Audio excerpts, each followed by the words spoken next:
Welcome to ఉమక్క చేతి వంట.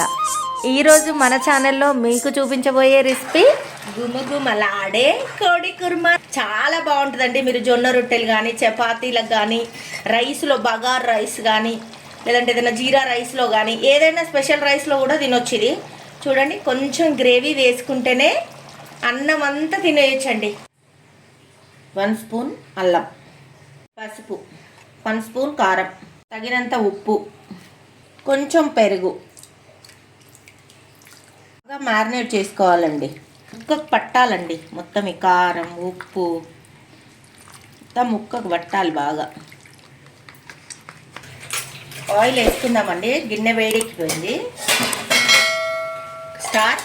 బగారాకు ఈ ఫ్లేవర్ వస్తుందండి, కర్రీకి మంచి ఫ్లేవర్ వచ్చేస్తుంది అన్నట్టు. ఒక 4 పచ్చిమిరపకాయలు. వెంటనే మనం కొంచెం ఆనియన్స్ ఎక్కువే కట్ చేసుకోవాలండి. నేను 2 ఆనియన్స్ కట్ చేసుకున్నాను. బాగా ఫ్రై అవ్వాలి ఇవి. ఒక టమాటా వేసానండి. పసుపు వేసుకుందామండి. కొంచెం 1/2 టీ స్పూన్ అల్లం వెల్లుల్లి పేస్ట్ కూడా వేద్దాం. పచ్చి వాసన పోయేంత వరకు బాగా ఫ్రై అవ్వాలి. ఆల్రెడీ మనం ఇది మ్యారినేట్ చేసి పెట్టుకున్నాం కదండి.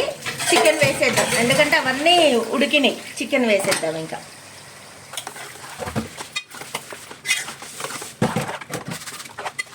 ఒక స్పూన్ ధనియాలండి ఇవి, పువ్వు, ఒక చిన్న హాఫ్ ఆకు, 4 లవంగా, కొంచెం చెక్క, ఒకటే విలాచి, కొంచెం సాజీరా వేసేసినండి. అందులో కాజు తీసుకున్నాను నేను, ఒక 3 బాదం, స్పూన్ ఎండు కొబ్బరి. మనం ఏదైతే రుబ్బుకున్నాం కదండి మసాలా అన్నీ కలిపి, అది వేసేద్దాం ఇప్పుడు. ఫైనల్ టచ్అప్ అండి, గుప్పెడంత కొత్తిమీర.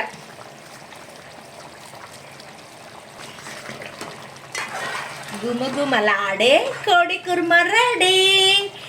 చాలా టేస్టీగా ఉంటుంది. ప్లీజ్ ఉమక్క చేతి వంట ఛానల్ని మీరు సబ్స్క్రైబ్ చేయండి, లైక్ చేయండి, షేర్ చేయండి, కామెంట్ చేయండి.